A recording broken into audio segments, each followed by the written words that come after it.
Hi friends, నేను మీ సాయి ప్రసన్నని. ఈరోజు మన ఛానల్లో శివుని తల మీద చంద్రుడు ఎందుకు ఉంటాడు, దీని వెనుక ఉన్న కథను గురించి తెలుసుకుందామండి. అంతకంటే ముందుగా మన ఛానల్ని ఎవరైనా ఫస్ట్ టైం చూస్తున్నట్లయితే ప్లీజ్ సబ్స్క్రైబ్ చేసుకోండి. పరమేశ్వరుడు ఆభరణాలు అంటే మెడలో పాము, తల మీద చంద్రుడు, చేతిలో ఢమరుకం ఇవి పెట్టుకోవడం వెనుక ఒక్కొక్క దానికి ఒక్కో అర్థం ఉంది.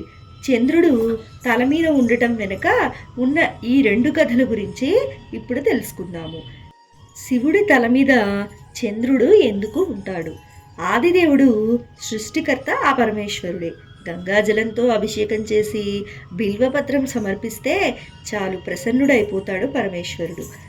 దేవుళ్ళు దేవతలు అందరూ విభిన్నమైన నగలతో అందంగా అలంకరించుకొని కనిపిస్తారు. కానీ శివుడు మాత్రం కేవలం మెడలో పాము, తల మీద చంద్రుడు, శరీరాన్ని కప్పుకునేందుకు పులి చర్మం, ఒంటి నిండా భస్మంతో కనిపిస్తాడు. శివుడు ధరించే ఒక్కో దానికి ఒక్కో ప్రత్యేకత ఉంటుంది. అయితే శివుడు తల మీద చంద్రుణ్ణి ఎందుకు ధరించాడు అనే దాని వెనుక పురాణాల ప్రకారం రెండు కథలు ప్రాచుర్యంలో ఉన్నాయి. క్షీరసాగర మథనం చేసే సమయంలో విషం కూడా బయటికి వచ్చింది. దాన్ని తీసుకోవడానికి అటు దేవతలు ఇటు అసురులు భయపడిపోయారు. సృష్టిని సైతం నాశనం చేయగల శక్తి ఆ విషయానికి ఉంది. దీంతో దేవతలు కాపాడమని పరమశివుణ్ణి శరణు కోరారు. సృష్టి కార్యం కోసం శివుడు ఆ విషయాన్ని మింగి తన గొంతులో ఉంచాడు. అందుకే ఆయన కంఠం నీలంగా మారిపోయింది. నీలంగా ఉన్న కంఠం ఉండటం వల్ల పరమేశ్వరుణ్ణి నీలకంఠుడని కూడా పిలుస్తారు. విషప్రభావంతో శివుడి శరీరం మరింత వేడిగా మారడంతో దేవతలందరూ విస్తుపోయారు. ఆ ప్రభావం తగ్గించడం కోసం చంద్రుడు తనని తల మీద ఉంచుకోవలసిందిగా వేడుకున్నాడు. అందుకు మొదట శివుడు అంగీకరించలేదు.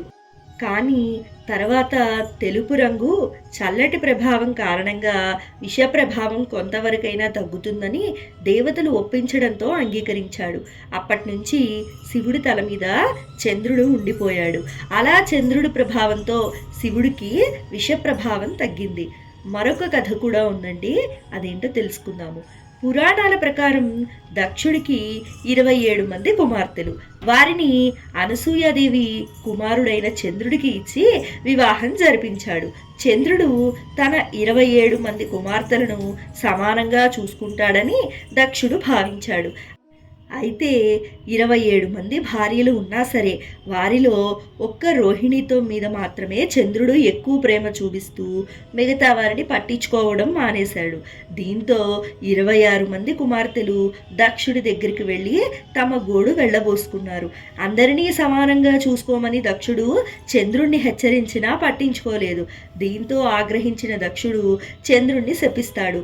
రోజు రోజుకి వెలుగు తగ్గిపోతూ చివరికి మొత్తానికి అంతమవుతావు అంటూ శపించడంతో చంద్రుడు భయపడిపోయాడు. శాప విమోచనం కలిగించాలని బ్రహ్మ విష్ణువులని వేడుకున్నాడు. తమ వల్ల కాదని పరమశివుణ్ణి అనుగ్రహం కోసం తపస్సు చేయమని చెప్తారు.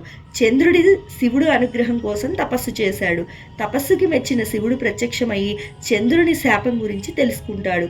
అప్పటికే శాప ప్రభావం ఉండటంతో లోక కళ్యాణం కోసం 15 రోజులకు క్షీణించి తిరిగి 15 రోజులు వెలుగుగా ఉంటావని మహాశివుడు ఆశీర్వదిస్తాడు. అలా పౌర్ణమి అమావాస్య వచ్చాయని చెప్తారు. శంకరుడు చంద్రుడు భక్తికి మెచ్చి తన తల మీద స్థానం ఇచ్చాడని అంటారు. తల మీద చంద్రుడు ఉండటం వల్ల శివుణ్ణి చంద్రశేఖరుడు అని కూడా పిలుస్తారు. సో విన్నారు కదండి, శివుడి తల మీద చంద్రుడు ఎందుకు ఉన్నాడు, దాని వెనుక రెండు కథల గురించి తెలుసుకున్నాం కదండి. నా వీడియో కనుక మీకు నచ్చినట్లయితే లైక్ చేయండి, షేర్ చేయండి. కొత్త వాళ్ళు మన ఛానల్ చూస్తున్నట్లయితే ప్లీజ్ సబ్స్క్రైబ్ చేసుకోండి. సర్వే జనా సుఖినో భవంతు, సర్వే సృజన సుఖినో భవంతు. సర్వం ఈశ్వరార్పణమస్తు. ధన్యవాదాలు.